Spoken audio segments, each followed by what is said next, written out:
ഉദയനാണ് താരം മൂവില് ജഗദീഷ് ഏട്ടൻ ശ്രീനിവാസനെ face expressions ഏതൊക്കെയാണെന്ന് ചോദിക്കുന്നുണ്ട്. അതേപോലെ കുറച്ച് സംഭവങ്ങൾ ജഗദീഷ് ഏട്ടന്റെ ഭാഗത്തുനിന്ന് വരുന്നുണ്ട്. ആ ഒരു അവസ്ഥയാണ് തൊട്ട് മുമ്പ് നമ്മുടെ ബിഗ് ബോസിൽ നടന്നത്. ഒനിലിന്റെ ഫേസ്, ഗിസേലിന്റെ ഫേസ് ഒക്കെ ഒരുമാതിരി ക്ലിഞ്ഞോ എന്ന് പറഞ്ഞ അവസ്ഥ. വേറൊന്നും കൊണ്ടല്ല, ഓണം റിലേറ്റഡ് ആയിട്ട് അവിടെ ഒരു സ്പെഷ്യൽ വിഭവം ഉണ്ടാക്കാൻ ആരുണ്ടാക്കണം എന്നുള്ള ഒരു ജിയോ ഇതിലൂടെ ഉള്ള ഒരു Q&A അല്ലെങ്കിൽ ഒരു ഫൺ ഇതില് പ്രേക്ഷകർ ഏറ്റവും കൂടുതൽ സെലക്ട് ചെയ്തിരിക്കുന്നത് അനുമോളെയാണ്. അനുവാണ് ആ ഒരു ദിവസം സ്പെഷ്യൽ ഡിഷ് ഉണ്ടാക്കണ്ടേന്നാണ് പറഞ്ഞിരിക്കുന്നത്. അതൊരു ലെറ്റർ ത്രൂ ബിഗ് ബോസ് വീട്ടിൽ എത്തിച്ചിട്ടുണ്ട്.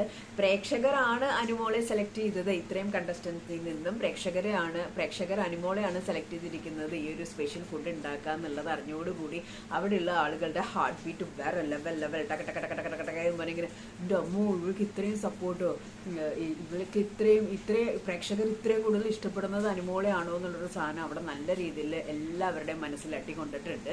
ഗിസേലിന്റെയും മുനീലിന്റെ ഒക്കെ ഫേസ് എന്നുള്ള രീതിയിലാണ് പോയിക്കൊണ്ടിരിക്കുന്നത്. കാരണം അവർക്കാർക്ക് അനുമോളെ ഇഷ്ടമല്ല.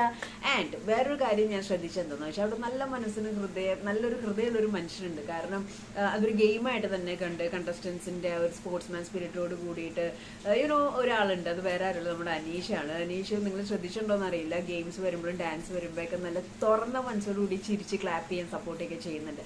അതുപോലെ അനുമോള് പ്രേക്ഷകരോട് താങ്ക് യു പറയുന്ന സമയത്ത് അനീഷ് ബാക്കിൽ നിന്നിട്ടുള്ള ഒരു സ്മൈൽ ഫ്രം ഹാർട്ടാണ്. അത് ഒരു മനുഷ്യരിൽ നിന്നും ഉണ്ടാവുന്ന ഒരു ശരിയാണ്.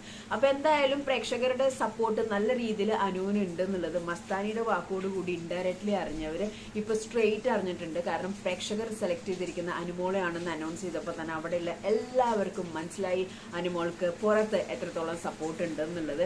സോ അനുമോൾക്ക് തീരുമാനിക്കാം എന്താണ് സ്പെഷ്യൽ ഡിഷ്, എന്തൊക്കെ കാര്യങ്ങൾ വേണം, എന്തൊക്കെയാണ് വേണ്ടതെന്നുള്ളത്. അപ്പൊ എന്തായാലും പ്രേക്ഷകർ ഡയറക്ട്ലി ആൻഡ് ഇൻഡയറക്ട്ലി ഓണത്തിന് ഒരു സ്പെഷ്യൽ ഗിഫ്റ്റ് ആണ് മറ്റ് കണ്ടസ്റ്റൻസിന് കൊടുത്തിരിക്കുന്നത്. അവരുടെ തല പുകയുന്ന രീതിയിലൊരു ഗിഫ്റ്റാണ് കൊടുത്തിരിക്കുന്നത്. അനുമോൾ എന്തായാലും ഹാപ്പിയാണ്. അനുമോൾ കുറച്ചും കൂടി മോട്ടിവേറ്റഡ് ആയിട്ടുണ്ട്. മുള്ളി ഈ കരച്ചിൽ നിർത്തി ഒറ്റയ്ക്ക് എവിടെയെങ്കിലും പോയിരിക്കുന്ന പരിപാടിയൊക്കെ നിർത്തിയിട്ട് ഇപ്പം ഏകദേശം അനുമോൾക്ക് മനസ്സിലായിട്ടുണ്ടാവും പുറത്തുള്ള ഒരു സപ്പോർട്ട്. ആ സപ്പോർട്ടിനെ മാക്സിമം യൂസ് ചെയ്ത് നല്ല രീതിയിൽ ഗെയിം കളിക്കുക.